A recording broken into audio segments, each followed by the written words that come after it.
My name is Shobit and today our topic is meningitis or the meningitis, encephalitis or the encephalitis, maybe encephalitis, what is cerebritis and what is cerebral abscess. What is the major difference between the meningitis, encephalitis, cerebritis and the cerebral abscess? What actually meningitis is? Etymologically meaning will say that itis means inflammation. But here actually in meningitis there will be the inflammation of the meninges, but we know that there are three layers of the meninges, or the three coverings, that is innerly pyometer, and then arachnoid matter, and then dura mater. These are the three coverings of the meninges. They are dura mater, arachnoid mater, and the pyometer. So actually the meningitis means the inflammation of the leptomeninges. So who are leptomeninges? Who are leptomeninges here? This pyometer and the arachnoid mater are the leptomeninges, because in the cerebrum or in the brain,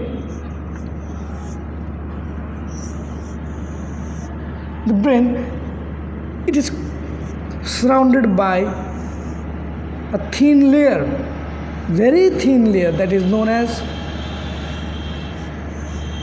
pyometer. It's very thin layer that is known as pyometer, which is furthermore surrounded by an arachnoid matter. Surrounded by arachnoid matter. These two are so thin, very thin, that they are considered to be delicate. So the meaning of leptomeninges actually is the meaning of the leptomeninges actually is two layers, that is pyometer and the arachnoid matter. These two are so thin and delicate, so the name is given lepto. The meaning of lepto is thin and delicate. As a result, the pyometer and the arachnoid matter are also thin and delicate, so the inflammation of pyometer and the arachnoid matter is known as meningitis. But in medical word, we will say that leptomeningitis. Leptomeningitis, not meningitis.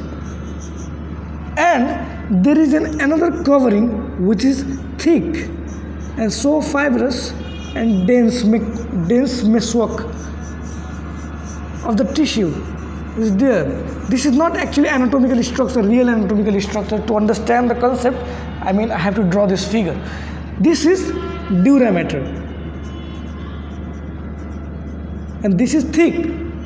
So if I have to say that, only if any kind of trauma or any kind of infection, pyogenic infection, viral infection, or any kind of tubercular meningitis, if it actually affects the dura mater, then we will say it pachymeningitis, because here the cells are packed so tightly and they are so thick in structure, so it is called pachymeningitis. In meningitis there are two types, that is leptomeningitis and pachymeningitis. We understood that what is leptomeningitis and what is pachymeningitis.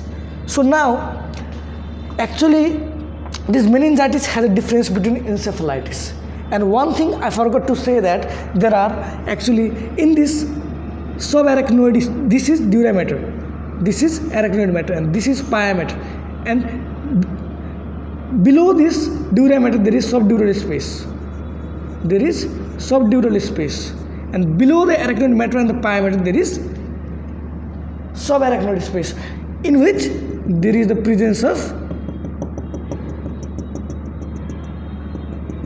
CSF. The abbreviation is cerebrospinal fluid.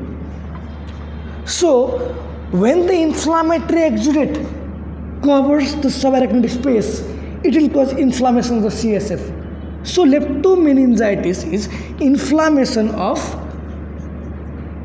dura mater plus pia mater plus the subarachnoid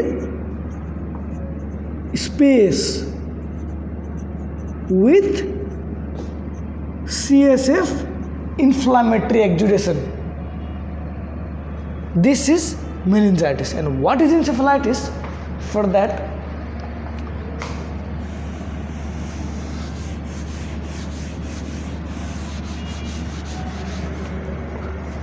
and encephalitis. Encephalitis actually means the inflammation of brain parenchyma, not stroma. It is inflammation of the brain parenchyma. So what is the major difference between meningitis and encephalitis? It is the inflammation of the meninges, in which it is majorly, predominantly leptomeninges, and in encephalitis, it is the inflammation of the brain parenchyma that will cause. So suppose this is the brain. Suppose I drew cerebellum bigger than that of the cerebrum. Inflammation of the brain parenchyma. That means the parenchyma are affected, and the inflammation causes the parenchymal inflammation. This is encephalitis. And what is cerebritis?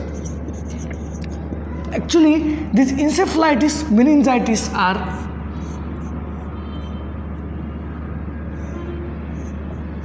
generalized or diffuse inflammation,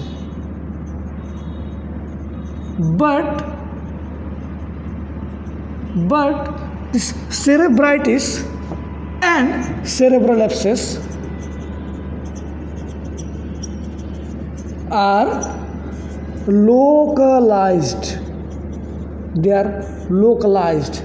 So what the difference between cerebritis and cerebral abscess actually is? Let me draw a figure in which this is the brain, and it consists the ventricles in which the CSF are flowing. CSF are moving from the lateral ventricles to the third ventricle to the fourth ventricle through the cerebral aqueduct to the third ventricle and downward into the central canal, or in the spinal canal it will go through the fourth ventricle. But in cerebritis, it is localized, of the localized inflammation of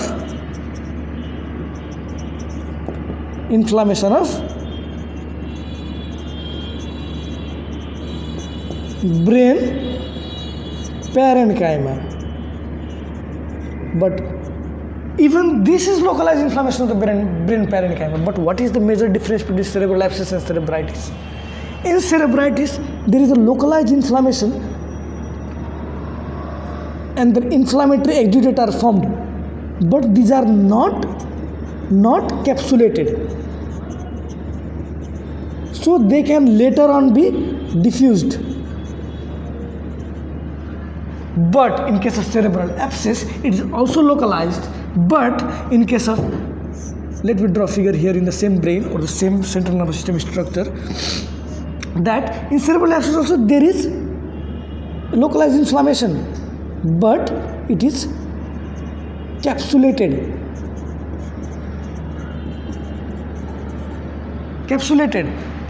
You can also say that cerebritis and cerebral abscess, the major difference is cerebritis is initial phase and this is later phase. So they are well capsulated, so that in case of capsulation, the kind of inflammatory exudate are also formed. Inflammatory exudate are also formed even with liquefactive necrosis takes place. So the difference between cerebritis and cerebral abscess is also cleared. In short, meningitis and encephalitis are generalized or diffuse inflammation, And cerebritis and cerebral abscess is localized inflammation. Cerebritis is not capsulated, and cerebral abscess is capsulated along with the inflammatory exudate are present with the liquefactive necrosis. And meningitis means leptomeningitis because they are thin and delicate, but pachymeningitis is packed and they are thick, and encephalitis inflammation of the brain parenchyma. So this is our topic, the meningitis, encephalitis, cerebritis and cerebral abscess. Hope this is clear to you. Thank you so much.